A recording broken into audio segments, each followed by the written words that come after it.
Okay, it is 6:30, so I'm going to call to order a meeting of the Oregon School District Board of Education. It is Monday, October 14th, 2024, and we are here at the OSD Innovation Center at Oregon High School. Katie, could you please call the roll? Ms. Bijak? Here. Dr. Bush? Here. Ms. Garrison? Here. Dr. Lakuta? Here. Mr. Pankratz? Present. Ms. Wright? Here. Ms. Flanagan? Present. Board does have a quorum, and I do have from Ms. Heitz that this meeting has been properly noticed, so we are good there. We have a short agenda tonight in terms of action items. There are none, but we do also have a report on our growth and achievement with the 5th and 8th grade leadership team. So we're excited to hear that tonight. So I will entertain a motion to approve this agenda. I'll make it. I'll second. All right, we have a motion and a second. All those in favor, please say aye. Aye. Any opposed? Motion carries 7-0. Okay, moving on to the consent calendar. I will read the following donations. We have a donation of $6,700 for the Oregon PTO to be divided to benefit Netherwood Knoll classroom and building needs. We have a donation of $220 towards books for students in the 2nd grade Cox classroom from Nancy Johnson from the Community Book Club. $4,347.38 from Easy Up Tents for Oregon Athletic Boosters. $500 from Fidelity Charitable for Netherwood Knoll IMC, and $9,500 from the Oregon PTO to be divided to benefit RCI classroom and building needs. And then we have a donation of a swing and resistance bands for the Prairie View Movement Room from Aletha Schaefer. So thank you very much to those individuals and those entities for those important donations to the Oregon School District. All right, I will entertain a motion to approve the consent calendar. So moved. All right, we have a motion and a second. Katie, could you please call the roll? Mr. Pankratz? Yes. Ms. Wright? Yes. Ms. Bijak? Yes. Dr. Bush? Yes. Ms. Garrison? Yes. Dr. Lakuta? Yes. Ms. Flanagan? Yes, motion carries 7-0. Okay, moving on to B, information items, public comment. I will read the following policy associated with public comment. District Policy 180.05 provides an opportunity for the public to address the board. We value the public comment period and feedback from our stakeholders. To comply with open meetings law and to ensure consistency, public comment will have the following parameters. Speakers will have 3 minutes in which to make their comments. Ms. Katie Heitz will signal the speaker when their time is up. The board will not comment after each speaker and will reserve discussion to any item that is on the agenda. Speakers are welcome to stay for the meeting. Next steps following public comment may include referral to the appropriate administrator for follow-up with the speaker or placement of the matter on a future board agenda. So when the speaker comes up, if you would just give your address, and then you will have 3 minutes to speak. So we do have someone registered, and that is Kay Black. So Kay, if you want to come up to the microphone, you can turn that on and give your address, and then the floor is yours.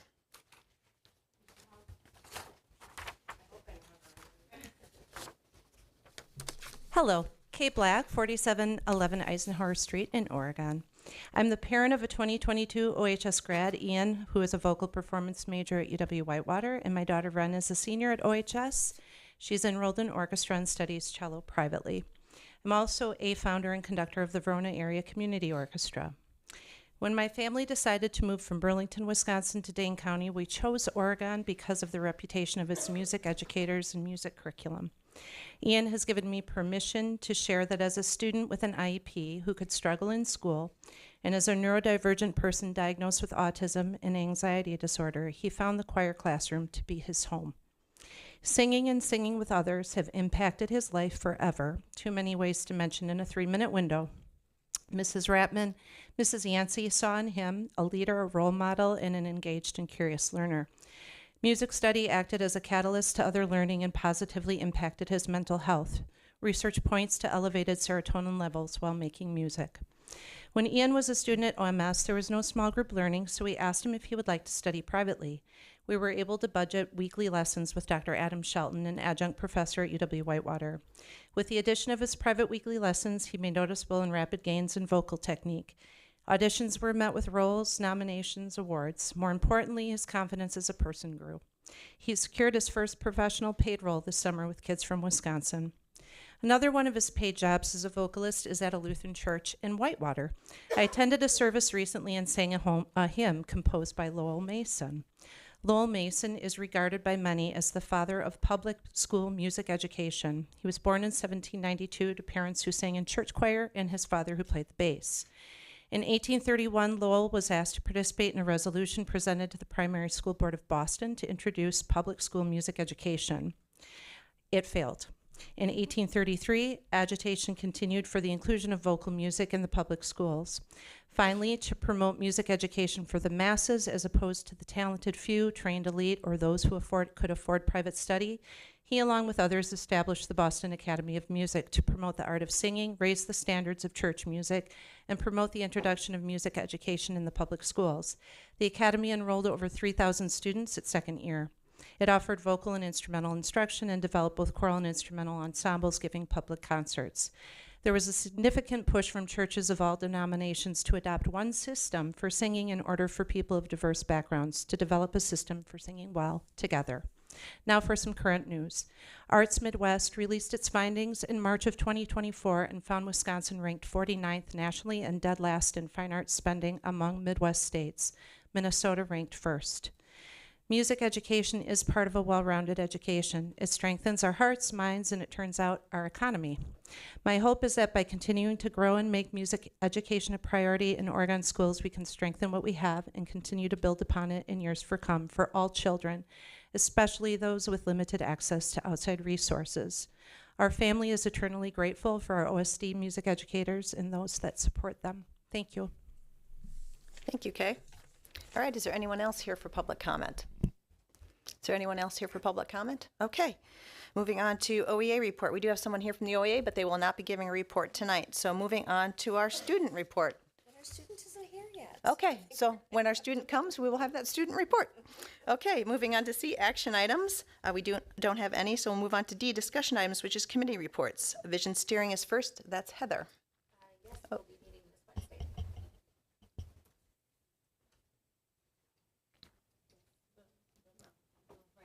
Not the turn off button. Thanks. Happy Monday, everybody. We're meeting this Wednesday. Okay, great. Thank you. Policy, Mary. We just actually wrapped up our policy meeting a few minutes ago. All right. And then we'll move on to E, information items. First is visioning and strategic planning. Dr. Bergstrom. Thank you. We are very excited to have what I would consider to be the main course this evening and related to our visioning and strategic planning, and that is our grade report from grades, student achievement report from grades 5 through 8. So Katie, could you switch our slide deck?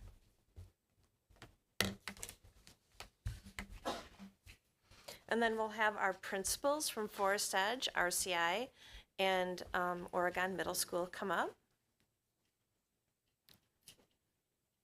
And you will notice a new face among the familiar. So I will ask them each to introduce themselves before I begin. We'll start with you, Ms. Olander. I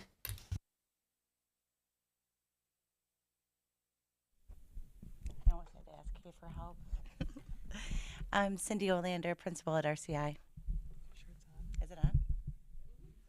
Carrie Mojeski from Rome. Oh, no, I'm not at Rome Corners anymore. That was like 20 years ago. Forest Edge. Yeah, we'll switch. Yeah, this is clunky. Hi, good evening. Heidi Walter, Oregon Middle School. Thank you, everyone. So you will notice tonight that the format for the report from the principals of grades 5 through 8 is very similar, remarkably so, to the format that you saw for the 4K4 principals 2 weeks ago. And similar to what I did 2 weeks ago, well, first, or 3 actually. First, we'll talk about the fact that when we speak of student achievement, we have to ground ourselves in our mission. What is it that we are working toward with our students? And of course, this excerpt from our mission is used frequently because it really gets at the heart of what we are trying to accomplish as an institution. And then in service of that mission, of course, we're looking at the fact that we are driven by our particular values. And I think you will hear these values over and over when you hear our principals speak about our students and all that they are achieving. And of course, the center is the whole child, but we also know that every part of that apple, the pieces are interrelated. You can't have success in any one area without success in all of those areas. And once again, I think you will hear quite a bit of that this evening. And then finally, what is our common vision? What do we want for our children? And it isn't just academic competency, it is just many things under the heading of critical and creative thinking, character and culture, and community. And once again, you will hear about that this evening too. And our board has 6 multi-year priorities. And priorities 1, 2, and 3 will definitely be a portion of what you're hearing about this evening. And of course, you'll hear about increased academic achievement, part of our OSD goals. But honestly, that doesn't happen, and we all know this, and this is a part of who we are as a district. That doesn't happen without the physical and emotional readiness that sets the foundation for the learning that is so critical. And then we have really changed things in the past 2 years related to how we are approaching our goal setting and the fact that we are analyzing data, we are seeking feedback, and we are integrating these things into the SAIL Academy process. For example, tomorrow, our SAIL Academy coach is attending our administrative team meeting to discuss where we are in our 100-day cycle and what our next steps might be. Because as you all know, we are breaking this down into very small, consumable chunks in service of the bigger goals that our principals will be talking about tonight. And then the goals are, as you see them up here in the front, for grades 5 or 6, you'll be able to see we want 100% of our learners to demonstrate proficiency in grade level reading standards. And those are the two qualifiers you may read up there as to what that means to us. In grades 7 through 8, their goal for 24-25, which Ms. Walter has had absolutely no say in setting because it was done prior to her work. But the goal for 23-24, was to increase OMS proficiency rates by 5% and the percentage of students who are overrepresented in the non-proficient group by at least 10. So that's what the goal that was set a full year ago, and we'll be talking about that a bit tonight. And then for growth, it's very similar to what we've discussed with our younger grades. We are expecting a minimum of a year's growth for all students and more than a year's growth for students who started the year behind where we hoped they would be able to be at that point. And now I'm going to start with Rome Corners. And Ms. Olander will talk a little bit about the things that we share, not just with this group in front of you, but also with the whole team. So before we move to the next slide, I think the pictures up there really represent why we do what we do in our district. So you heard Dr. Bergstrom speak about our SAIL process this summer. I want to tell you a quick little story. So we, as a district administrative team, we all got together. We went to SAIL. Our next step was to get together with our leadership team to really think and work at what is this going to look like for our schools and how can we lift this goal. And so we got together. We were ready to present. So I was at home. I was super nervous. I was in a quiet area, like studying my slides, because getting in front of like a whole bunch of leadership teams can be very nerve-wracking. And then I realized it's too quiet.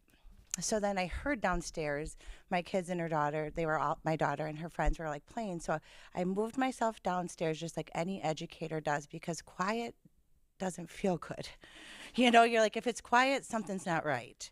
So I go downstairs just to hear the noise. And then all of a sudden, once again, it gets quiet. And I look up and I realize 3 girls are staring at me. And they're like, what are you doing? I said, well, I'm practicing for this presentation tomorrow. I'm kind of nervous. They're like, well, do you want to practice on us? And I said, well, sure, thank you. So I started going through my slides and doing some animation, and they looked at me and they're like glazed over.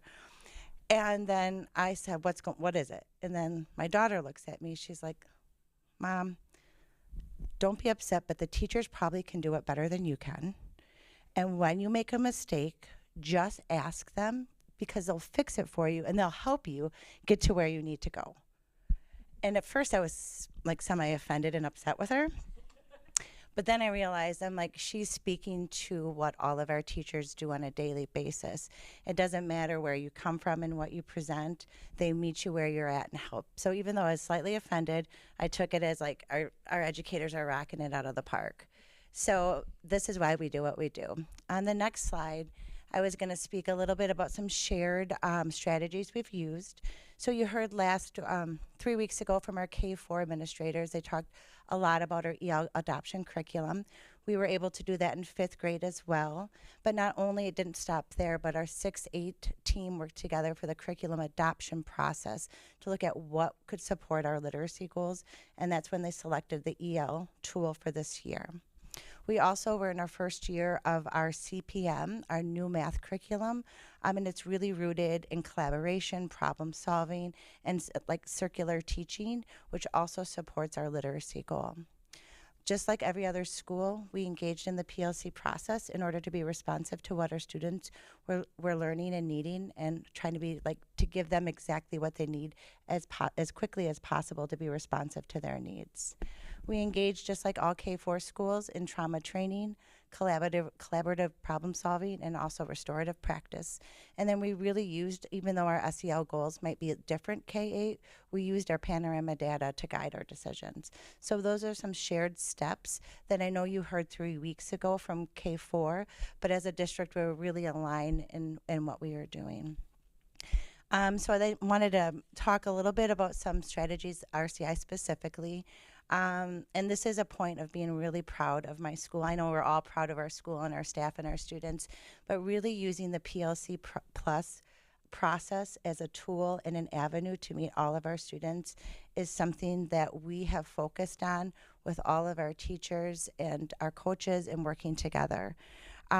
So when we got together in our professional learning communities, we really enhanced that collaboration so we're able to learn from and with each other. And sometimes teaching can be very isolating and lonely when you're the only adult in a classroom, but compared to 5 years ago, we are getting together as teams.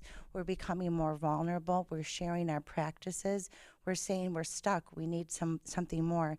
And it's been an amazing experience. So really, this process has increased our shared belief that we can make a difference and we can move the mark. So we have PLCs running at every curricular level once a week. We do struggle a little bit to get our specialists there just due to some structure systems, but we really work together to make that happen. But just last week, I wanted to share with you, we gave a survey at the beginning of the year about PLCs, like what does your team need and what do you need? And really the shared theme that came back was, we're excited to collaborate. And when I read that, I was like, I kind of got a tear in my eye because I'm like, oh, this is really cool. But last week specifically, we have a newsletter, and we do shout outs to different teachers, different staff members, to really acknowledge, and it's more meaningful when it comes from our staff members. So I wanted to read out this specific shout out that we just got last Thursday, Casey and I did. So this is from a 6th grade ELA teacher. Thank you for being such a supportive team this year. I really appreciate how everyone collaborates and focuses on what's best for students. Go team. Also, the 6th grade language arts teachers would like to thank and acknowledge all of the hard work that our 5th grade language arts teacher did last year. Your energies and your efforts on introducing protocols and strategies are setting your 6th grade students up for success. So our 6th grade ELA teachers are seeing the benefits and the work that was done last year from the language arts and the support all around. So not only do we have this amazing PLC process that we're always working together, we spent a lot of time last year in our professional learning as a school. We really focused on 3 different areas: learning progressions, common formative assessments, and analyzing student work. So when we were looking at our learning progressions, we got together, and this is all supports the PLC plus process. So we got together as teams and we asked, what do we want our students to learn? This was last year. Really, what is the target that we're going for? What is the evidence we expect our students to generate in order to demonstrate proficiency? What is our success criteria? What does proficiency look like, and how will our assessments look in order to gather the evidence that we need? So last year we started to dive into instructional clarity. We also started to look at common formative assessments. Most of our curricular areas were aligned with common formative assessments, but we started to take a deeper dive and a deeper look at them. Are our assessments aligned with the standards? Are they asking questions that really support the learning that we need, the evidence that we need to support our students' learning? And how do we know this is meaningful data to help provide us with data for our next instructional move? And then from there, we spent a lot of cycles talking about analyzing student work. What did it look like? Who benefited? Who didn't? What is the next instructional steps that we could take as a PLC to benefit our students? So though I briefed over those 3 different areas, this was a year's worth of work. And this is where we learn about things together and then get into work sessions.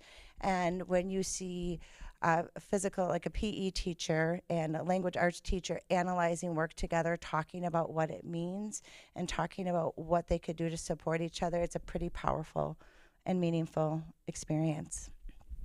And then from there, we really used our SEL data to guide our social emotional work. We looked at self-regulation for our students. And from there, we noticed that our regulation was a little off last year. It was a low area for us. So we implemented self-regulation slides that were taught like once a month or once every other month to our students, and actually practice in our Zen Den where students could go and take a break, and we utilize those strategies. We also use data to create small groups, instructional groups. We had 2 different groups running for regulations, empowerment, social thinking, coping with anxiety, really to support our students in the regulation. So from there, when we look at our data, we are continually looking together to figure out what we can do to improve and help our students gain access what they need to become proficient readers. I was really impressed with our educators because they never are just done and it's never enough. They are constantly looking, how can we continue to help our students grow? Though we do see some gaps in our learning, in our subgroups, that's an area that we're focusing on this year, and we continue to ask the questions, who benefited and who did not, and what are the moves we need to make. And sometimes it could be universal moves, and sometimes it's very individualized for the students. So, thank you. So, welcome back. I'm here tonight to talk a little bit more about our grades 5 and 6, whereas last time all of our data was reflective of our whole building. So all of that last time was K-6 data, but this is now pulling out where our 5th and 6th graders are. And I often think it's both great that we have 7 grade bands across our building for so many reasons, you know, in terms of partnerships and buddy groups and big kids role modeling and getting involved with our little kids. It can be a challenge sometimes too to have almost 2 schools within a school. So a lot of the practices we did K-6, you know, are things that Cindy reflected on and things that we talked about 3 weeks ago. But I would really highlight again, really looking at our kids and trying to understand them more and finding out what they need. And I'm going to end in a little bit with some hot off the press information from this morning that really will give you kind of the heart of a 5th and 6th grader, which is really, really different than our K-4 students. And so that plays into our data, I think, exponentially when you look at the big kids and how they learn and the structures they need in their classrooms. Much like Cindy said, we were looking at our PLC protocols and analyzing student work and figuring out, hey, what do kids need? And it might be different from room to room, but leaning into a little more of that idea that sometimes the best PD is just down the hall, that if you could go see your neighbor teach, if you could spend time in their classroom and walk away with something you could in turn do tomorrow morning, I think that's valuable learning. And so we really walked through, literally and figuratively, the process of the walkthroughs where we were trying to figure out what are some things we could improve upon and using that as formative data for our staff. So we had a protocol we followed that there were things we looked for, and we very, very quickly found that we had a deficit area in learning targets. So this work began last year, and we felt like we won the lottery when we landed on that as a district, because now we've done some work around instructional clarity for teachers and for kids, that if kids can say what you're learning and why, and maybe even what are you going to learn next, it really shows that they're cementing that knowledge into their day, into their minds, and into their learning. And so we are going further again with that this year, but I think it set us on a good trajectory to really look at what's effective in our practice. By doing so, we've broken down, Cindy, I wrote down what she said, people are vulnerable when people are visiting their classrooms, and we've tried to break down that whole idea that we're just in there to see your greatness. And so little by little, we're having that practice come to life and opening classrooms for each other to see the awesomeness they do. I would just love to quote one of our teachers who did one of our walkthroughs last year. She literally had a tear in her eye. Just very, very thankful that 3 of her kids were at Forest Edge last year because she had no idea how it looks through their eyes, and she had that opportunity. So encouraging us to be collaborative together and take risks about learning is kind of where we are. And especially when you think about little kids pushing up into 5th and 6th grade, which is a whole different model, teachers seeing what are you also preparing kids for, and conversely, our 5th and 6th grade teachers seeing what little kids can do that leads up to them. So that's one of our key strategies last year, and it's one of ours going forward. With the implementation of the new EL curriculum, it's really fascinating to look at data and see how 5th grade had a teacher, one EL teacher, who piloted 2 years ago, implemented last year, and the data just kept going up, up, up, up, up, up, up. I think that got the attention of our 6th grade teachers, who then also made a voice and a plug for adopting that at 6th grade as part of that curriculum adoption process. Some of the key strategies we really used were, again, looking at protocols that were used within that curriculum, how kids communicate in the classroom, how you solve problems, how you work together, how you gather information. And we use those in other classrooms such as music, art, PE. So they were familiar things that all kids were doing in all classes. We looked at our SEL needs, and we also, like Cindy mentioned, we looked at like that self-regulation, and how can we figure out how to make sure kids are maximizing their learning and they're fully engaged. So that kind of brings me to something that came up today. We had our weekly SST meeting, and we had looked at some behavioral data from the year before, and one of our counselors did what's called an empathy interview with several of our children who had several behavior referrals. And she got to the meat of the question of what do you need in school and how would you learn best? And it was all framed really positively, and it was fascinating. These kids every single kid, all talked about the fact that they really, really value school.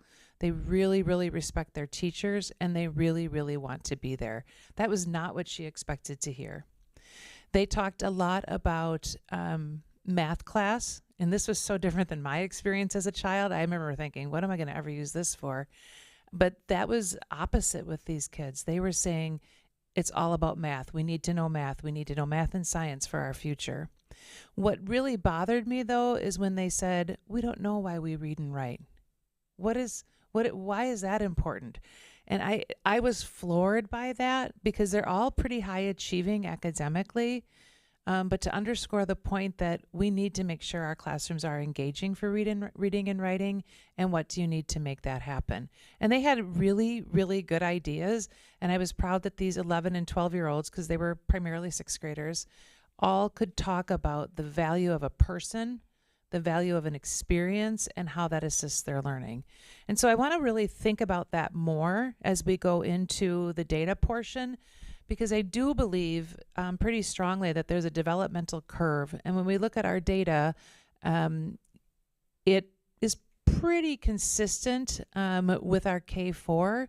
But I think about the idea of when you're 10, there's a developmental piece of moving from an egocentric mind to where do you fit in the world. And I got to wonder, and I don't know if this is universal, but I have to wonder if in that journey, kids are losing sight of that focus on their schooling because they're trying to figure out how they fit in with their friends and what are they going to do for their future. And some kids are wondering, what am I going to have for dinner? Because they're starting to figure out where they are in the course of the world. And that's important work too, but how can we use our reading and our writing to supplement that and show them possibilities? So in closing, I just really think about how do we support kids when they're at that point? How do we support kids when maybe they're losing that love of learning or that love of reading and writing and books and literature to enhance our goal? So we're really going to lean into that empathy interview and work with those key strategies with our big kids, because it was their voice that helped us to get there. You will see there are some very different data points on here, and looking at that, and not by making an excuse or anything, but the story with special ed is interesting. When I looked at our number of kids that all had reading goals as part of their IEPs, 13% of our 6th graders last year and 12% of our 5th graders last year had reading as part of their individualized learning plans. And so wanting to think about that and not forgetting about the growth they made, this certainly shows proficiency, but the growth tells a whole nother story. And I believe I mentioned that last time, because we want all of our kids to grow and learn, no matter if they're functioning behind grade level, at, or above. And our kids did grow and our kids did succeed. So I don't want you to lose sight of that with the proficiency marks, because we're looking at each kid as an individual and finding out what works best for them.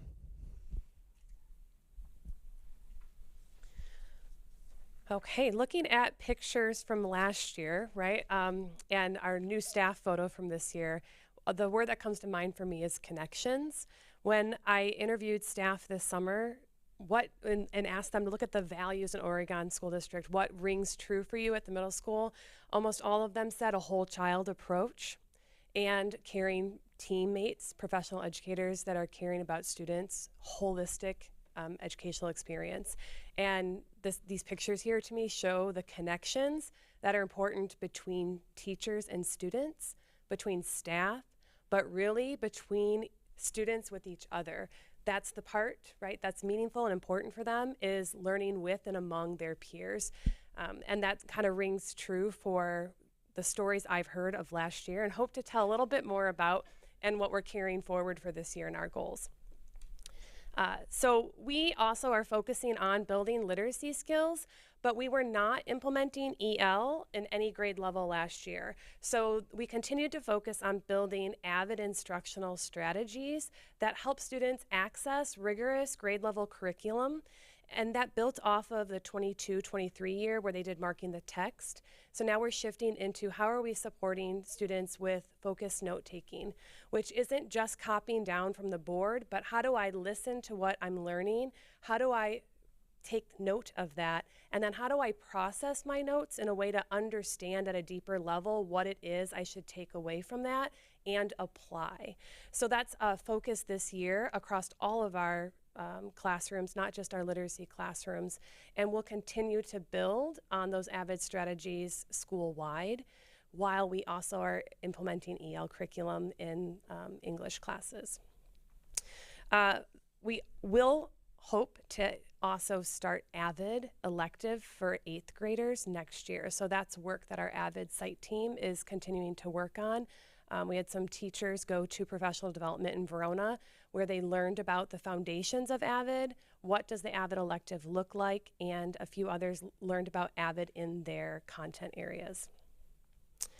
Our other focus area on PLCs last year started with Tammy Gibbons from OSAW. She led 4 days of professional learning that gave a foundation of the PLC work that we're seeing this year. They focused on those questions that are really aligned with our instructional clarity. What is it we want students to know? How will we know if students were able to do that? And how are we going to respond and measure and monitor, who's benefiting and who's not, so we can adjust our instructional practices. What I see of that framework and foundation from last year is weekly PLC meetings that are happening in content areas that have common planning time. And those meetings are really focused on those 4 instructional questions and are leading into, like, how are we also being responsive to all students by having our cross-CAT teachers, our special education teachers, and our multilingual teachers be part of many of those PLCs. Co-planning is a huge strategy that we can use to build the capacity of all of our teachers, but also to develop supports that will allow kids to access that grade level content rather than adjusting the content, helping students have strategies and skills that will help them access that grade level content. A few examples that I can speak to from this year that I can only imagine, have to build off of last year's work. In our math PLCs, they focused last year on what they were teaching. That was their first year implementing that curriculum, and developed learning targets. Now they're taking that the next step further, and they're identifying success criteria. So students know, what does it mean and look like if I'm doing this well? And they're building learning progression rubrics that students are using as well as teachers to say, students that are here on this skill, they're ready to be pushed to this next step. And that's work that I see moving forward, not just in math, but also in our ELA curriculum too.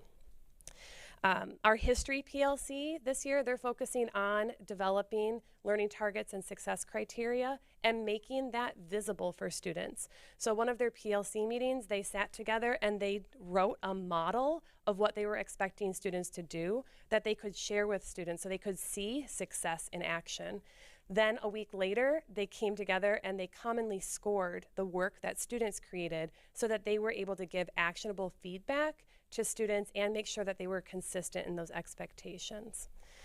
Our 8th grade science team has really strong notebooks that our students use to help them track their learning and process that, and they are using that focused note-taking strategy to say, how can we help kids go back to that notebook and use it to learn and go deeper. They're also co-planning with multilingual teachers and our special education teachers and developing this amazing resource of scaffolded materials that teachers can go grab and use if a student is not finding success. I hope that that's not only just building the resources, but building the capacity of those teachers. We only have one multilingual teacher who can work with them during that time, and she can't be in other PLCs. But I hear the work that she's doing there being shared from common members at team meetings and seeing how they're learning from each other. That's really exciting to see. This work is side by side with instructional clarity, because if our teachers know what it is they're teaching, what success looks like, right, and looking at work and analyzing that to adjust, our students can certainly be doing that side by side with our teachers. So we're really focusing on how do we develop student agency in partnership with teachers. They're learning not just from a teacher, but from and among each other. So our English language arts just examined one of their first assessments that students did, a very different assessment than what they have taken before.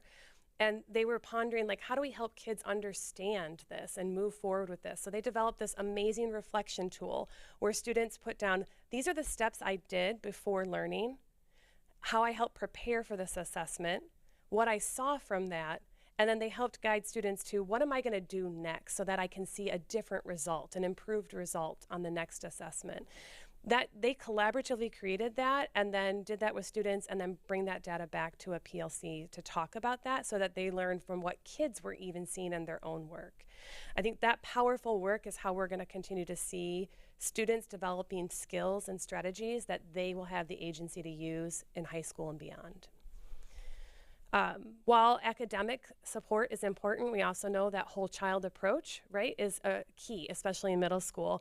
So our social emotional learning is something that we focused on last year at both a classroom level and at a student services team level. Our student services team really dug into the collaborative and proactive solutions protocol and worked with teachers side by side to identify areas of difficulty and develop a problem-solving approach that teaches skills and helps students, like, move forward for their own social emotional learning, and then see that across the classes, not just outside of school. We had connection classes focused on building relational capacity and teaching PBIS expectations to further emotional regulation. An example of that was Real Talk Tuesdays. So our students were given scenarios and then collaboratively talked about how could I practice engaging in that scenario in a safe, respectful, and responsible manner. We wanted to build on students' relationships with each other as well. So weekly, they engaged in community building circles, which is a foundational part of restorative practices. That helped them practice positive social interactions. And then on top of that, our PBIS team looked at risk data and identified areas that we needed to kind of reteach expectations around for students. And then students were able to learn about how do I engage safely with my friends in the hallway? How do I have positive social media interactions and other skills through that connections period?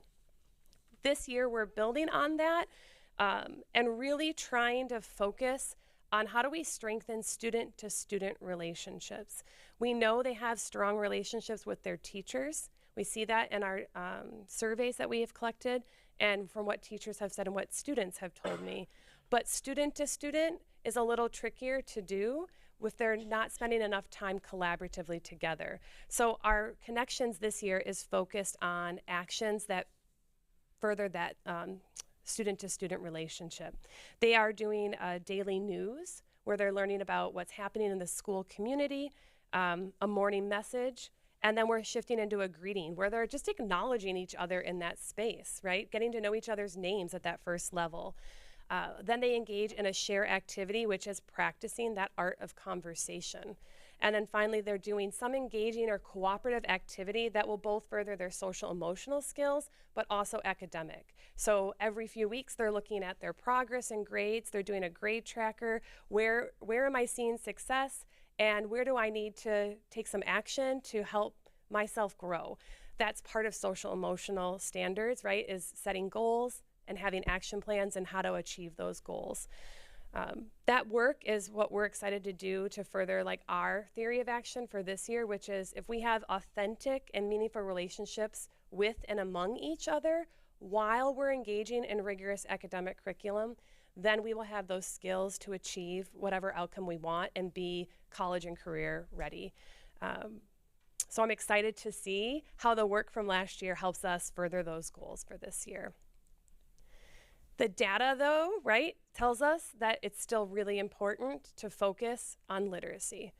We have a lot of work to do. We're excited to see how our EL curriculum moves that forward. And I think there's a lot of interest in how can AVID help support those school-wide strategies and approaches for student skills, academic skills, and relational capacity.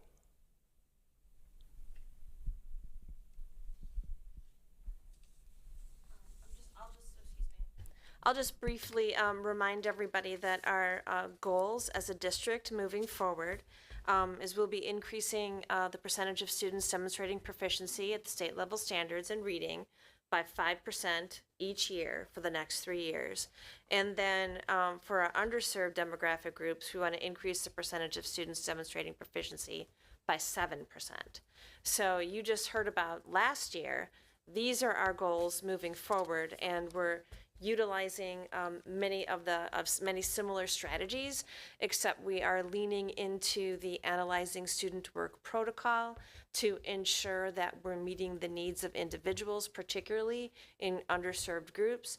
And we are engaging in professional development around instructional clarity and what it can do as far as a powerful tool for improving universal instruction. So that's where we're headed. You just heard a lot about where we are or where we were last year, and now I think we'll open it up to questions. All right, we'll go around the room like we did last time. Mary, do you want to start? Sorry for calling right on you. I should have asked for volunteers. Sorry. Okay, who would like to go first? Sorry. Okay. I just have, well, first of all, thank you. Really appreciate it. I have a 6th grader, so I am especially thankful for all the work that you do for all of the kids, but also I see what you're talking about in real life almost every day. And honestly, on a non-joking matter, I say this all the time, the incredible SEL work and just the real emotional intelligence of these children is off the charts. And sometimes I look at my son and think, if I had that when I was your age, like it'd be, all of us, there'll be a better generation in many ways. So thank you for that. Can you go back to the middle school data thing? And it was only up for, a second. So my first noticing was, one, there's a larger percentage of not proficient, right? That's not anything that took that long. But then it's really interesting because as we look across the bottom in the categories of the disparity in proficiency, it's really interesting that the number overall goes up. And so I'm wondering if you can speak a little bit to that, knowing that you weren't here last year, but what's causing the growth in not proficient number of students across the board? And then this is the most even across the categories than at either of, with the 5th and 6th grade at FES and RCI, and any reason why, there's such high, like, for example, free and reduced lunch disparity at FES, but now when we get to middle school, not that there isn't a disparity, but it's not nearly as high. That makes sense. I could try again. It's been a long. Okay. And Ms. Majeski's used to like translating what I just say, and she understands it. So I think you're wondering. First of all, let's boil this down. First of all, why is it that we have such a jump in non-proficient students in general, right? The percentage goes up so much. Where is that? I imagine the material is harder, and so it's harder to be proficient. I can understand that, but it seems like a very drastic jump in percentage from 5th and 6th graders that are not proficient to 7th and 8th graders that are not proficient. That's question one. Any idea why that jump happens? I can't speak directly, right, because I was not here last year. When I think about what we're seeing and where our students are at, right, this group of students has not had the experience that we heard from our elementary principals in regards to the science of reading that has been happening over the last couple of years. That's one assumption that I might think about that is creating this difference in the data. I think there is a piece to say, like, students are working and focusing on each other. I think how do we help kids understand the data and find meaning in it is something that's important for middle school. If I'm taking an assessment and I don't ever see those results and I don't know anything about it, what is my investment or my interest in that performance? And I know that that's something that the middle school did talk about last year, is how do we help students understand and prepare for these tests? And then the wondering, like we even had this in our ELA meeting, like we have our STAR data. How do we help share that back with students, right? Families even, so that they understand what it means and can set those goals for themselves and have action steps for that. I don't know that that's exactly why this is what we're seeing, but those are a few ideas that I've had or that we've talked about as a team. I don't know if you all want to add to that. All right, I'm going to take a risk here. So if I make a mistake, I apologize in advance. But I also think that we've collected data in various ways at different levels. So my wondering right now, and I can't just recall off the top of my head, is I don't believe 7th and 8th grade participates in the CBM, like another piece of an assessment to determine fluency at the rate of which students read. Last year, K-6, we engaged in that assessment, so we use that assessment as another data point to talk about proficiency. Now this year, when we all get together and we're looking at state level, not risk level, we're removing that CBM as another point. So our data is going to be a little bit different when we look at our students. So I think there is that piece that the middle school couldn't use to determine proficiency where we could. Does that make sense? Which I think makes us more diagnostic and able to say this, and this are the areas this kid needs to work on. This kid needs to work on just this and this. You know, with that extra assessment, we become much more diagnostic, which is a shift over the course of my career. And I realized, I mean, I think last year middle school also had, right, the larger proficient percentage. So I was just curious, but those are good thoughts. And then my second one, and maybe there isn't an answer, but I just was a note that as we looked at, you know, IEP kind of disparities or the racial disparity or free and reduced lunch, like it's pretty drastic at the 5-6 level in some categories. Again, I just saw like flashes of data, and not that this is an acceptable level, but it just seems to have really evened out. And I was just wondering what that may be or what that isn't. Sure, I don't know. I don't think we have the exact answer because every student is an individual, but we get together and think about what do our students need in order to make those next steps, and that's still a continued conversation. So we'll answer that next year for you. Great. Go ahead, Troy. Well, thank you all for coming tonight. I really appreciate it. I always enjoy these evenings. I just have a couple of questions. And the first one, I guess, Heidi, it's something you said. You talked about student-to-student relationships, and it made me realize that for the middle school, you are seeing the kids all come together for the first time from two different schools. Carrie, you're not seeing that at all in your school because you're K-6. And Cindy, you see all of your students come together at maybe a little smaller scale than at the middle school. So I guess my question is on that relational piece between the student-student relational piece. I mean, are you, Heidi, are you able to discern maybe between students that are coming from Forest Edge versus RCI? Is there any, and it's just me wondering, I guess. I can't speak to which students. I don't see a different, like I can't tell you who's a Forest Edge kid from a RCI kid, right? Ours are better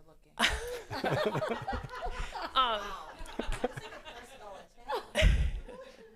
I think for me, the focus is we have students for 2 years, and how do we take time to help them get to know each other and build relationships with each other? If I care about the person sitting next to me, I'm much more likely to be responsible, respectful, right? To lean in and help them learn. And I'm a middle schooler, so I'm going to learn from my peers and be a little bit more open to that than maybe with a teacher. We value collaboration, and trying to foster a sense of community is a focus area for us this year. How do you feel connected, right, to people in the school, not even just within your team, because each of our grade levels is split into 2 teams. So we're talking about ways to connect students that even aren't on the same team. We opened up lunches at 7th grade that they don't have to go to lunch only with their team. So they have other times to interact with students in the school. And we see that they're making really great choices about that, and they're making connections with each other. Kids know each other's names. We spent a lot of time in the first few weeks having activities focused on getting to know each other, and then collaborative learning activities. So in Connections, they spent time for Hispanic Heritage Month researching areas of interest, and then we did a competition for door decorating to display what they were learning. And that brought that Connections team together around a common goal. It gave a little competition and conversation amongst other classrooms of what they were doing. And those are the kind of opportunities we're looking for to help build that community as a whole between our students. I don't think whether it's from RCI or Forest Edge matters as much as who am I with right now, and how do we make sure that that's a positive learning experience and a positive social interaction. Kind of on the same line, but different. As we're deeper and deeper into not being the new school anymore, our first group of kindergartners, they're now in 4th grade, and I'm really interested in what they will look like after 7 years under one roof. And not having that transition has some really positives where a student who may have struggled, we have got their number. You know, we know their cat's name, we know what they like for lunch, we know when it thunderstorms they might not like that. And I think it's great to see that longevity. But then I also wonder at times, like, boy, how is that going to look then when they do make a switch? Because that will seem so foreign as compared to their peers who maybe went to Netherwood, then to Rome Corners, then to the middle school. Might they be more adept at transition and change? So it'll be interesting, you know, as we go along. I wouldn't change a thing about it because I'm really excited about that first cohort to graduate from Forest Edge, because we'll remember them when they were 5, and then they leave us when they're 12. And just seeing their experiences and really knowing them, I feel really good about sending them forth to Heidi. And, you know, to your question, Troy, I think a lot of our kids, it doesn't seem to faze them. Like, I've asked many, many former students that are now at the middle school, they're like, wasn't even a big deal, because they knew someone from a music class, or they knew someone from community ed or daycare or a sport team.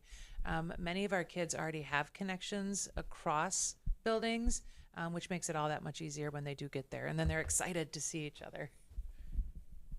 Great, thank you.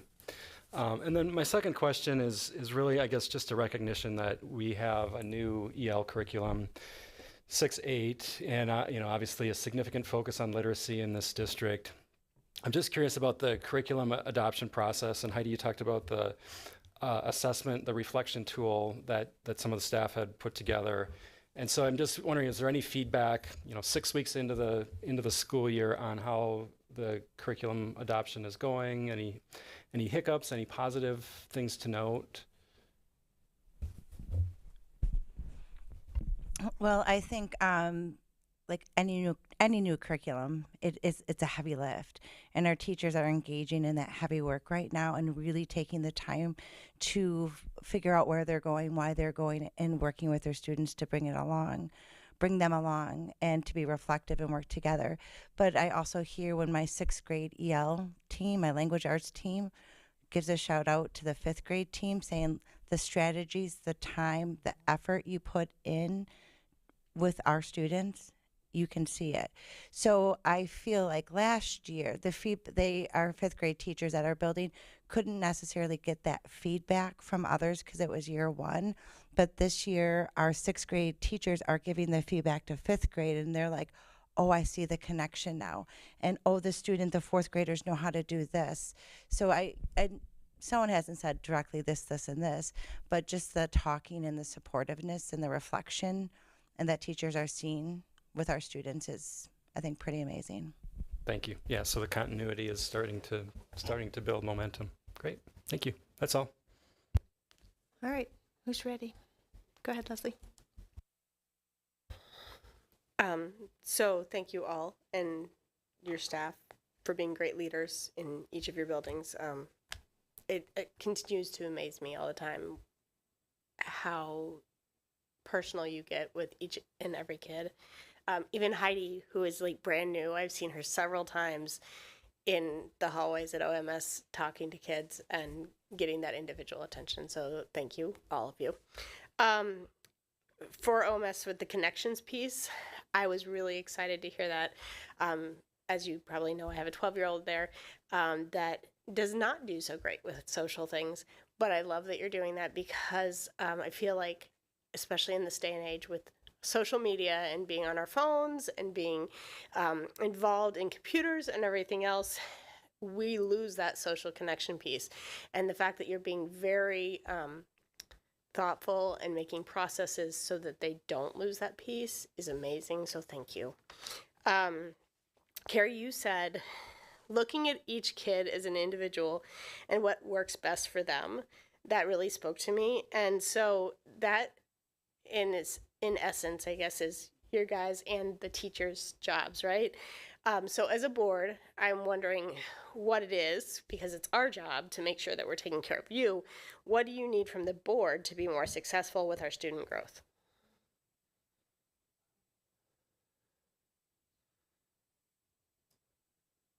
I still look at that gift of time to do some of that PLC work and collaboration, and the opportunity, like I talked about a little bit, to learn from one another even the idea of, wouldn't it be great if my 6th grade teachers could go see 7th grade?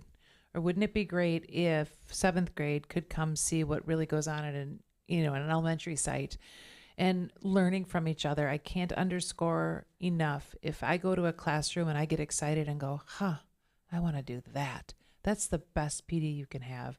Or conversely, to go ahead and see, I remember when, Susie was in kindergarten, and now look at her shine in 4th grade or 7th grade, or insert whatever grade you want.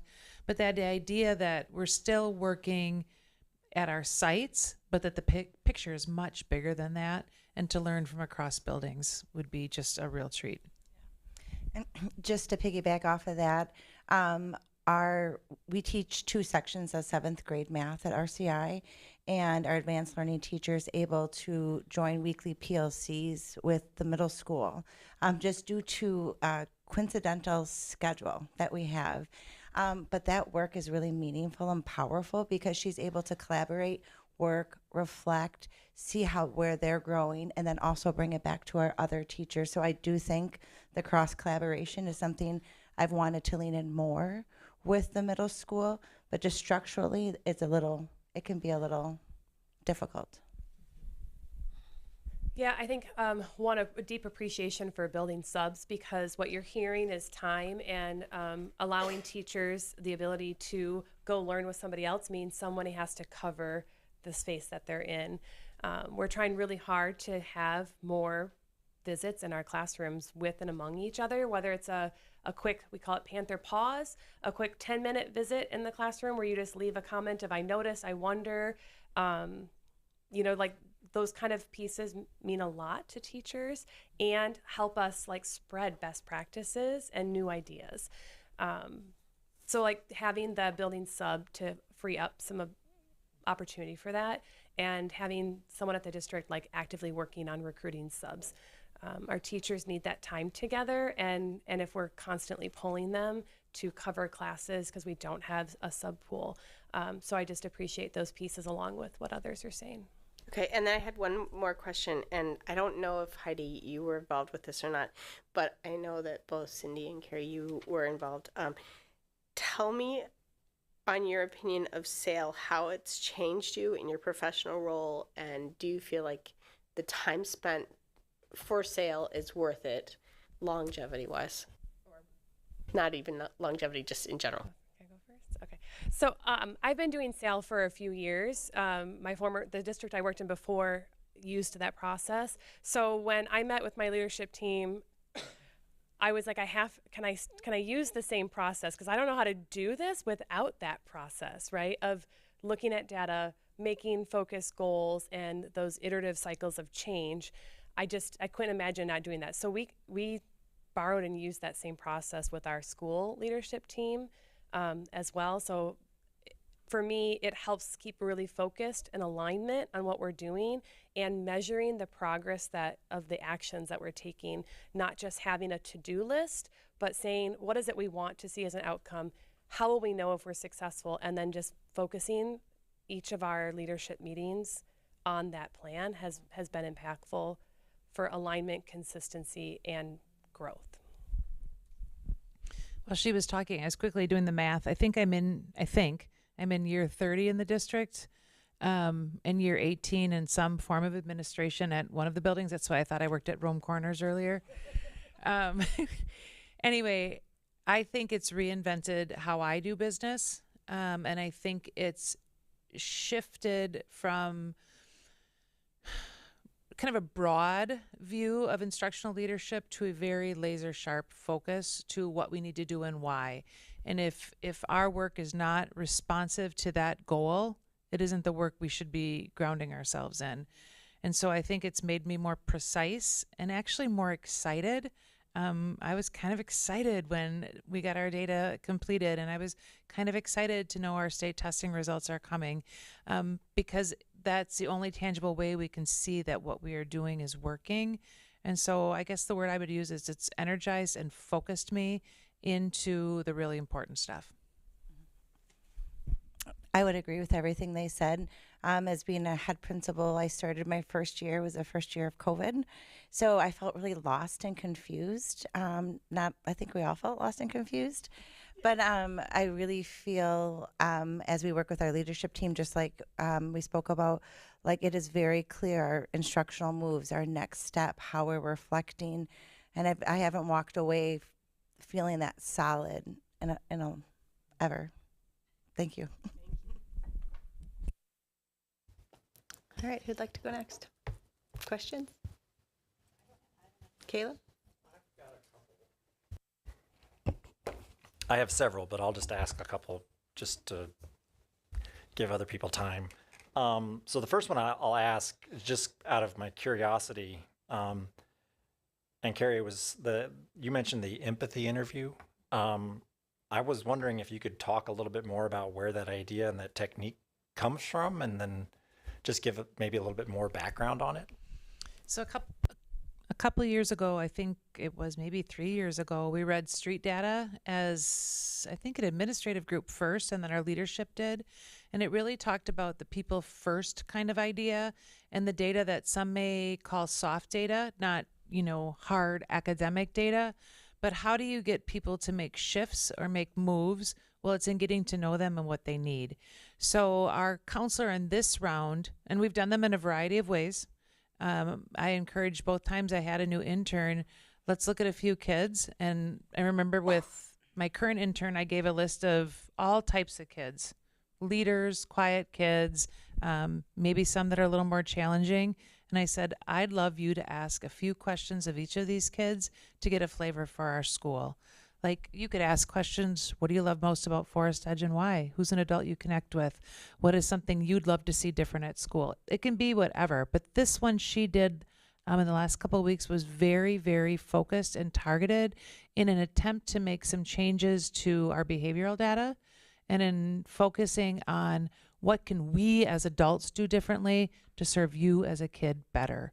Because if you're continuing to repeat some of the same behaviors, we found that, this is going to blow your mind, 40% of our behavior referrals last year were from the same 10 children.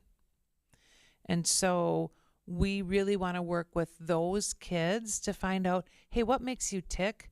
And how can we make your experience awesome? So she had a really tight protocol of questions, and I could get them to you, Caleb, that really got at the heart of what do you need as a person? And putting people first and paper later is kind of her approach in that. Did that help at all? Okay. It did. I was just writing something down because you said 40% of the behavior issues came from 10. Mm-hmm. Because it's interesting, and I won't bore everybody with the details, but I teach sociology, and one of the things we talk about in sociology is deviant behavior, mm-hmm. and how deviance has this tendency to it becomes, well, there's this whole idea of stigma and how you embrace the identity and how it moves from something called primary deviance where you act out a couple times and you don't really think much of it, and then secondary deviance is when you accept the label and you see yourself as a deviant. And I specifically talk about it in education and how often it happens in schools where you tend to see this pattern where the kids that get in trouble tend to get in trouble more and more and more, and it kind of becomes who they are. And that's how the teachers know them. It's how other students know them. Mm-hmm. And then how do you break that down? I was hoping you would ask just that. So we spent a lot of time in our district focusing on restorative practices, and I was not a firm believer in that, and now I'm a trainer. So that changed my whole mindset on how we approach kids, and it really focuses in on, where's the harm and what needs to be restored. And I can say of my kids that have some challenges, there have been tears in my office from kids that you would not expect, seeing how the shoe fit on the other kid, right? And understanding how that looks to another person or how their actions unintentionally maybe impacted 10 or 12 kids. And I think that's made a real shift. And I wish I had, we'll call the student Bobby. I wish Bobby were here because that has been an instrument for change and shifting some of that energy into leadership. And now that individual is mentoring some of our little kids. And we give him some little kids that are runners and kind of, not always engaged in school. And to see Bobby walk down the hall with him like this and get him to class and coach him up, I'm like, my work here's done. And so shifting that into that restorative piece is like magic, money in the bank. That's awesome. Was that my second? I have one other question. This one is maybe briefly, all of you can talk about it, but it's come up a lot because there's been a lot of discussion about PLCs. And one of the things that's come up is that, area specialists like the physical education teacher, or the special education teacher, or the foreign language teacher, or whoever have trouble making it to different PLCs. And some of the strategies you've mentioned or you talked about also, like the advanced math teacher, right? Getting a chance to go to the middle school. Some of the strategies for getting them involved have come up. Some of them have been kind of just been like, well, it just so happens that the stars align. You talked about some building subs and the having building subs cover for teachers. So I was wondering if there are other strategies, other things that are utilized to get those teachers involved. And then if you could talk about that, and then what would work better to get more of them involved in the PLCs than what you can do right now. A few ways are some of the other professional learning that we have offered to our staff. So we have some staff that are engaging in authentic intellectual work together. So it's like an interdisciplinary team that meets as part of their professional development hours to score and talk about student work and share what they're doing. So that is one approach that works for staff that can't always have the same common planning time. And it also, is good professional development that works towards those hours. I have one STEAM, one tech ed, and one art teacher in my building, and they're meeting with me monthly, and we decided our focus was on something we all kind of share, which is design principles and developing really responsive rubrics that can be used by not only the teacher but the students to help understand where they're at and where they want to go and set those goals. And so we're finding ways outside of the school day for staff to connect together, and then trying to really lean in with our instructional coach to bridge opportunities for staff to meet, even if it's not like a formal PLC meeting, but how can I get into a classroom and do a visit and debrief that visit and talk about what I learned. It's a give one, get one. If you go to a classroom visit, you're leaving them feedback and you're walking away with something as well. So those are some of the more creative approaches we're trying to find to help connect people. We've solved some of that with creative scheduling, but unfortunately what it does lead to from time to time is an interventionist leaving their group or abandoning their group for the day to meet with the team. We are thankful that we were approved for an extra case manager last year because that kind of helped split where people are, and we're 5 case managers for 7 grade levels. So most of them have prep when that grade level team has prep to do that work. But really the rest of the people are picking and choosing based on their schedule. So having a focus group or a focus block of time would be great, that it's across district, because like what Heidi referenced and what Cindy has, we have some standalones also. Like my 5th grade math teacher is dying to connect with 5th grade over at Rome Corners, but that doesn't align in a convenient way to do that. So blocks of time where we don't have students would be great without jeopardizing how that affects childcare and so on. I would have to agree with what everybody said. I think sometimes having like 10 sections of 5th grade and 10 sections of 6th grade, there's not a lot of, for common planning time. I don't have 5th grade teachers having, EL teachers having all the same common planning time. I have to be really creative in ensuring that I have coverage for different areas to make it happen. So I think time outside of the school day where they could connect would be the best. That's all I have. Thanks. Go ahead, Mary. Thank you. So first, Carrie, I wanted to say I absolutely love the way you reframed the walkthroughs as we're just here to see your greatness. I mean, I think that's amazing. And the question I have from the empathy interview, the not seeing the importance of reading and writing. Do you think that's those few individuals, or do you think that's a more systemic view? Great question. Honestly, this is going to be kind of a wild answer. I think a lot of those kids absolutely adored their 5th grade math teacher. And are you agreeing with me, Heather? Yeah. You with me, Leslie? And I think he put a little skip in their step for numbers and logic and thinking patterns. And I've got to believe, and here's the beautiful part, he has agreed to, during his prep, do kind of a little leadership camp with those former students. So once a month they meet with him now to look for their greatness and find ways to exemplify their leadership.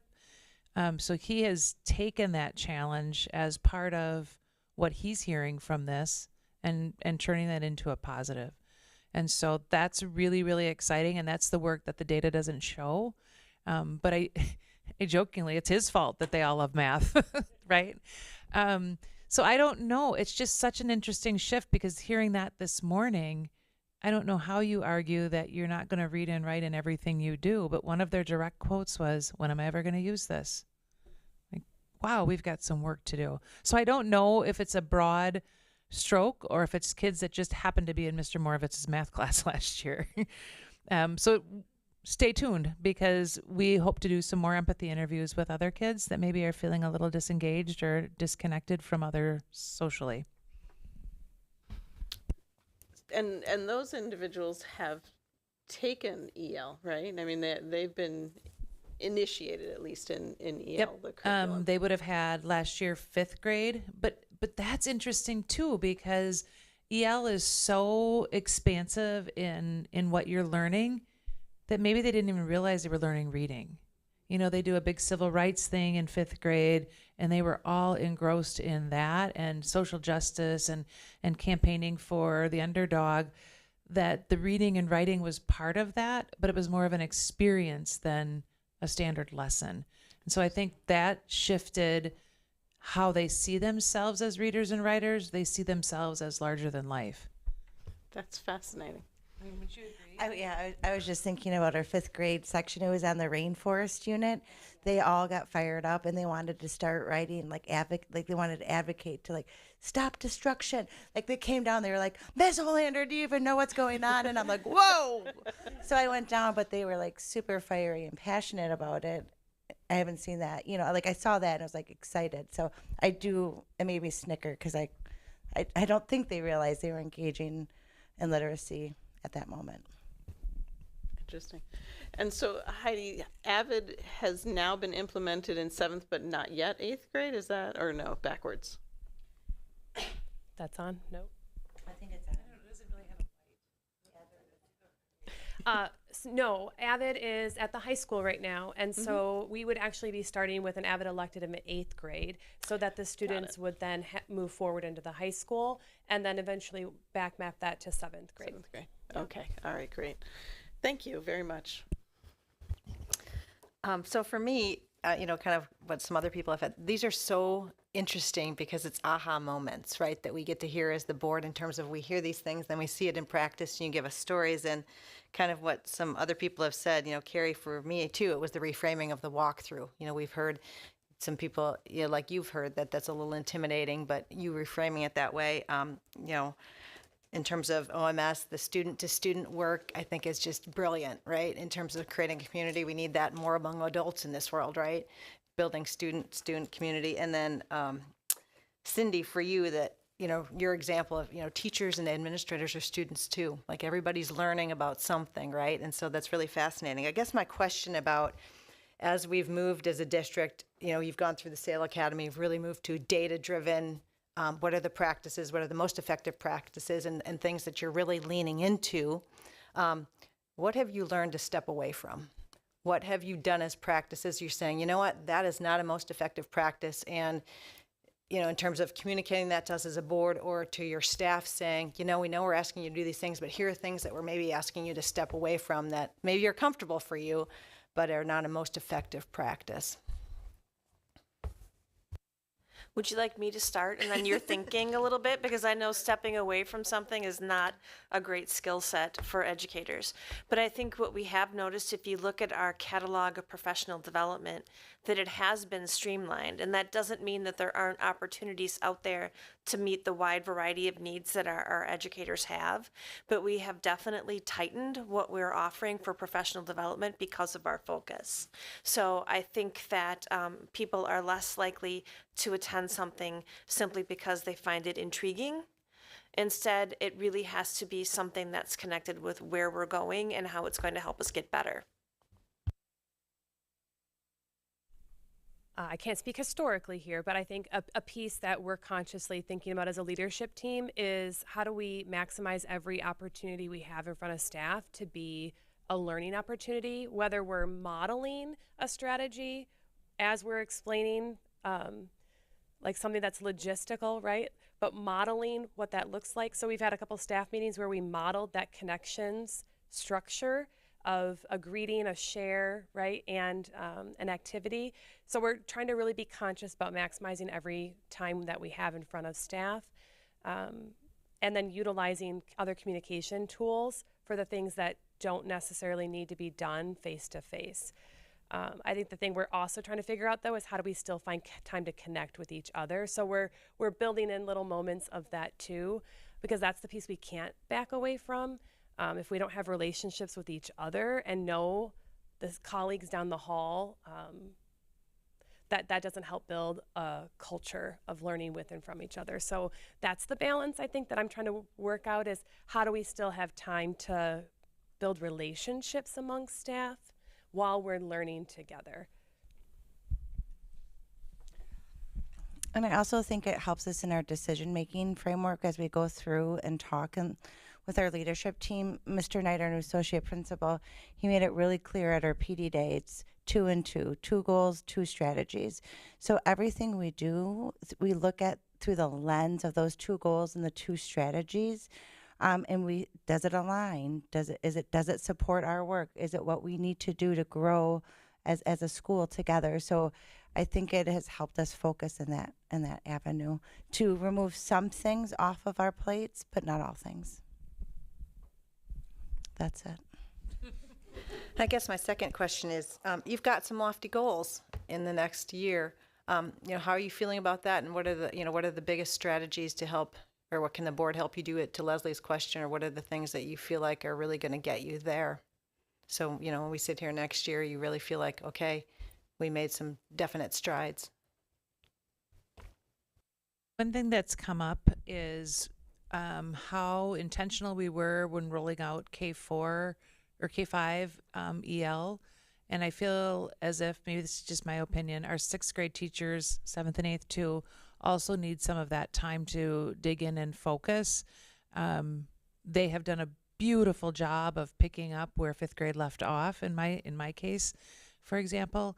But I don't know that they've had the time to get even 2 paces ahead of themselves, where I feel like they're still, and I get it, going day by day, trying to sort through that, where some time to really move ahead and look ahead so they can be doing some backward design would be meaningful.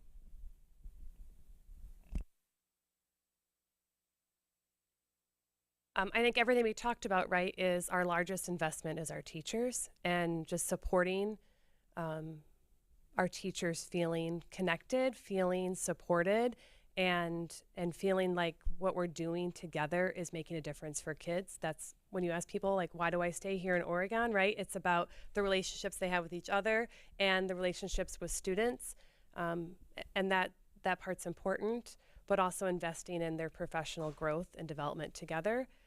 I think that helps us stay steady the course and not always having to be reinvesting in new people because people are staying, because this is a great place to work. Anna, anything? You good? I mean, I'm good. Okay. Okay. Thank you, guys. Really appreciate you and the time you spent with us tonight. So thank you. Back to Dr. Bergstrom. Thank you. I think we're going to switch over our slide decks because if you remember correctly, 3 weeks ago we skipped the superintendent's report. So look at the stack, you guys. Okay, so we're going to. Okay, buckle up, people. Here we go. There's a lot of fun stuff to share, so it's all good stuff, such as celebrating Hispanic Heritage Month, which went from mid-September to mid-October. And you'll see displays throughout the school district, as well as a banner on the front page of our website to acknowledge this celebration. And there have been a lot of meaningful discussions and learning opportunities to go along with it. And here's some examples. So one of our many examples of Hispanic Heritage Month recently took place at Forest Edge, where multilingual students enjoyed a special breakfast and visited Mariposa to create an art piece called, well, let me try this one, Repujado, a traditional art form that uses tin or other metals to craft intricate and beautiful artwork. And they loved spending time with the little ones. And you'll see a lot of monthly celebrations. The last 2 months, we've had the opportunity to celebrate many of our really amazing professionals, such as September 17th, our IT Professionals Day. And this group is really, and not only do they make sure that our technology is up and running, and that's so essential for moving our kids forward, but they also help teach the essential life skills of digital citizenship. And we all know how critical that is. And look at this group. We love our principals. And you saw beautiful examples of dedication and expertise this evening in the last, 3 weeks ago. And in 2 weeks, you'll see it from the high school too. So October is National Principal Month, and we want to recognize this great group of professionals. They really are tireless workers. And everything they do is about children and making sure that we are doing what is best for children in all decisions every day. And I'm so proud to work alongside them. And then we also want to say thank you to our custodial team. And I'm so glad that this Appreciation Day comes in the fall because they do so much hidden work over the summer where they're toiling all summer long to ensure our buildings are in tip-top shape when the kiddos come back. And then they do all the work that they do in the regular school year. So I can't say enough about our team that does everything to keep our buildings and grounds in the great shape they're in. And then we had Instructional Coaches Day. So look at all these great people. And I remember the date when we had a instructional coach. And so this has definitely been a model that we have invested in over time because, as Heidi said, we know that our educators are what makes the difference for our students, and their learning as professionals is of the utmost importance to our student learning. And our instructional coaches, their role is to support our educators in becoming the very best they can be for our kids. And they're fantastic at it. And we have a few new faces in here too. It's lovely to see. And then look at this. We also have Wisconsin School Board Week. That was last week, everybody. So many thanks to the people sitting around this cluster of tables for all that they do for our kids, because they do it purely out of love for their community and the children of their community. And that's a pretty heartful task. And then congratulations to our colleague, Andy Weiland. He received the 2024 Mike Rochar Shining Star Award from the Wisconsin Association of School Business Officials. He was presented this award at the fall conference along with his colleague, Pete Grender, who's the Director of Finance for Verona. Andy and Pete were selected for this vital and timely honor because they had information they shared with the whole state, information regarding school levy tax credits. They provided it to school officials across the entire state. They spent a lot of time with government officials, looking at data, performing calculations, and then sharing it out.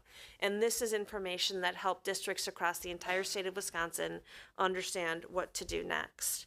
And so Andy humbly and graciously shared with his colleagues this information. It's an example of why he's one of the most trusted business managers in the state. So congratulations, Andy. And then Ashley Painter, our multilingual coordinator and teacher at Forest Edge, and Tina Springer, our multilingual coordinator and bilingual teacher, and Terry Schmult, our advanced learning coordinator and FES-AL teacher, all presented at the Wisconsin Association of Talented and Gifted conference. And so their presentation was Positioning Students for Success, Leadership for Linguistically Gifted Students. And so you've heard Carrie talk before about the approach of the teachers at Forest Edge that bilingualism or multilingualism is part of being an advanced learner and how important it is to recognize that. And then you all have heard of the Great Apple Crunch. So Mandy Beinlein, she is our new school nutrition director, and she has helped get this off the ground. And of course, our kids love apples, and it's just an opportunity to teach about healthy foods. As is National School Lunch Week, we have a really, really terrific staff, consistent staff, who care a lot about ensuring our kids have healthy meals. And then our 4K family event. This started the year. There was a yearly kickoff. The first event was at the Kaiser Shelter. 80 families came together for this 4K event. So we had all the 4K staff, these families. They had a dinner together. They did a story walk. And they also had Miss Kelly from the Oregon Public Library. So they had a terrific introduction to our library, too. Brooklyn had an assembly at the beginning of the year about their focus, which is how to take initiative. I love that one. So once the tower of power is filled up with pucks that classrooms earn by following expectations, the entire school gets a celebration. Netherwood had a welcome back assembly. I was able to watch this one. It was musical chair basketball. And what they were doing is not only were they having a great time, but they were demonstrating what the fourth graders were modeling sportsmanship skills to the rest of the school. It was a big culture builder. And Prairie View, they had the school theme, which is Mission Possible. And it's their monthly theme, which was related to habits of character. So the kids accepted their mission. They also had a fun back to school bash with their families, and the fire department was there, and the police department was there, and how cool is that? And I'm sure you also noticed their presence at the parade.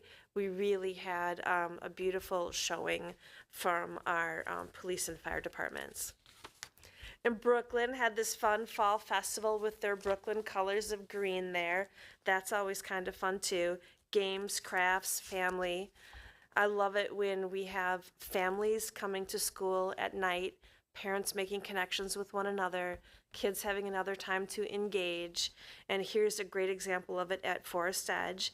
And this was a welcome back event put on by the PTO. And so another great example of that.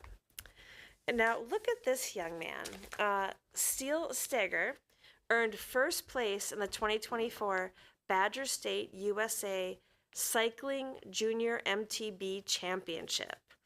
How fun is this, right? He participated at the Nordic Mountain in Mount Morris, Wisconsin. The course was 3 laps with 200 feet of climbing in each of the 1.5-mile laps. So it was a 600-foot elevation by the time he won his competition. That's pretty impressive. RCI student, I hope some of you saw the press conference about traffic safety, where our wonderful student Zoe and some of her family members very bravely shared the story with the Dane County Traffic Safety Commission to urge community members to keep kids safe by slowing down near school zones and around buses. If you remember, Zoe was struck by a vehicle last April when boarding a school bus, and she did a beautiful job sharing how important it is to drive safely. RCI Orchestra, they're already hard at work doing getting ready for their concerts. That will be so fun to see. You've got another one of the middle schoolers in the lunchroom. That social period for our students is so critical in the middle of their day. Our physics students learning about velocity in the hallway, always fun. And I bet a lot of you didn't know this, but we have an equestrian club. Our Oregon equestrian team, through this club, were recently crowned grand champions of the District 2 Wisconsin Interscholastic Horsemanship Association in Elkhorn. And at the end of the month, they have a state competition at the Alliant Energy Center. So pretty cool. And I saw some families wearing the t-shirts from this competition when I was at school this week, or last week it was. And then two of our students, Tanner Bailey and PJ Mortensen, are quite the fishing duo. They were recently named Team of the Year 2024 by Madison Tuesday Night Bass League. And Tanner was named Angler of the Year. How cool is that? And then we have Jacqueline Disrude, who is one of 15 students from Dane County to serve as a representative in the Youth Governance Program. Jacqueline was officially inducted into the program earlier this school year during a special pinning ceremony. She was assigned to serve on various standing Dane County committees, boards, and commissions, and will have a Dane County board supervisor as a mentor. So congratulations, Jackson. Excuse me, I said Jacqueline originally. It's Jackson Disrude. And now, Jackson Disrude again is one of our National Merit semifinalists, along with Ryan Fahey and Colin Netsheim. So your hard work and dedication have very much paid off for this group. We're very proud of them. I hope you got to see our dance team, Dazzling. They have really been amazing. We love watching them perform. They were particularly great last week at the Pep Assembly. And then I believe we have our golfers who are going to state here very quickly. Kind of excited for them and all that they're going to be doing. I'll be able to report on their results the next time we meet. And then our homecoming week festivities. Boy, that was quite the week. A lot of school spirit was displayed throughout the entire district. Involvement of a lot of our educators, you see that they were very good sports. Our principals literally did wear dinosaur heads for an entire day. I went over to visit them just to make sure it was real, and it was. They were doing it. And if you were able to see the live stream of the Pep Assembly, you also noticed a lot of our staff were dancers. So good for them. And you see it again. It was very energizing. Mr. Planner told me today that one of the staff members told him it was the most positive one and the most energetic one he had attended in his 30 years. So that was really nice to hear that someone who has seen many, many of them saw the positivity of our students at this particular one on Friday. And then the parade. Could it have been a better day for a parade? I think that the universe was making it up to us from last year when we had to cancel due to the terrible weather.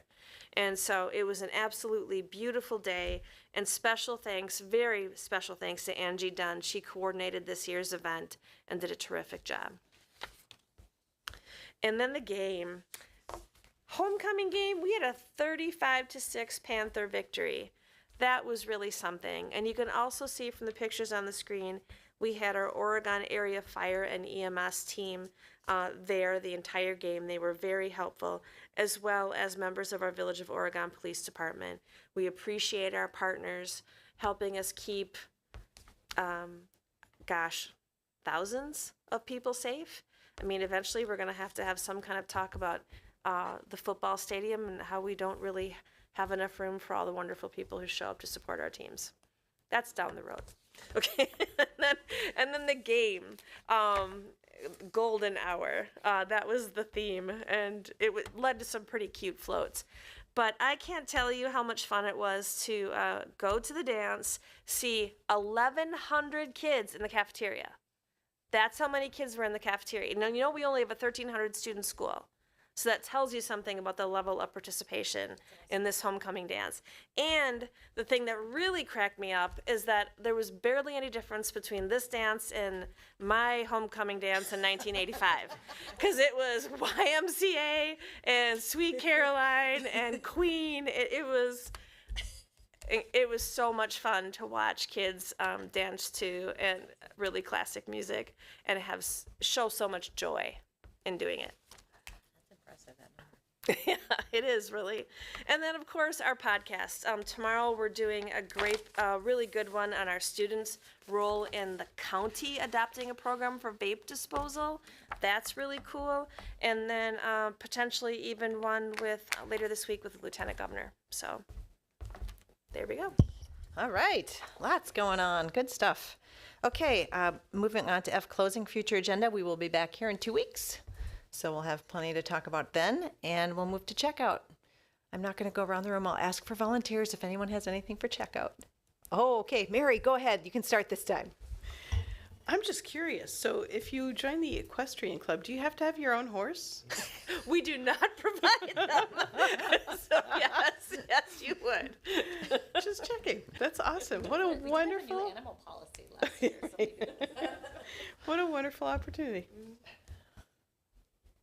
Go ahead, Troy. So I have two things. Due to our last meeting running a full marathon, we didn't do checkout, but at our last meeting, as part of our consent calendar, the board did approve the safety plans, which are kept confidential for good reason, but I did just want to recognize the good work that Dawn is doing, and I see Dawn is still here. But you know, she's playing a new role in the district and helping us with our safety program, and safety is top of mind for all of us, right? And I just want to recognize that greater consistency, more training, more contingency planning, and it's just very clear that the team really continues to improve our readiness, and that's really in times of an emergency, that's what makes a difference is feeling ready. So I think it's just important to recognize Dawn and the good work that she's doing. And then in addition, I wanted to also comment on the podcast, the last podcast with our new SRO officer, Joe Krantz. I haven't had a chance to meet him yet, but I was moved by his passion for safety and really appreciative that we have him in as part of our safety team in the district. And then the next thing is last week, Dr. Bergstrom and I attended the GDSC DC meeting, which is the Greater Dane County School District Governance Consortium. I was filling in for Krista, who couldn't make it. And it was a really interesting meeting where all of the Dane County area school leaders came together and talked about, you know, what can we do to improve the issues that we're having, the problems that we're having with school funding in the state of Wisconsin. You know, schools have set a new record this year. We've got 149 districts that are going to operational referendum in 2024. So that's the highest number, I think, ever. And we continue to fall in terms of where Wisconsin stands in supporting public education. We've fallen from 11th to 25th place since 2009. And so this consortium has come together to try to come up with some ideas on how we can try to make a difference. And so what it looks like we'll be working on is advocating for special education, in which will of course help all school districts with all funding if we can get beyond this, you know, unfunded mandate that we have. So more to come on that. It's something that I'm personally going to try to be more involved with advocacy at the legislation, and you know, I encourage others to join in those efforts as well. So that's all. Thank you. Great, thanks, Troy. Anyone else? Check out? Okay, I will entertain a motion to adjourn. I'll make that motion. Is there a second? I'll second. All those in favor, please say aye. Aye. Any opposed? We are adjourned at 8:13. Thanks, everybody. Do you and Eric want to talk for a few minutes?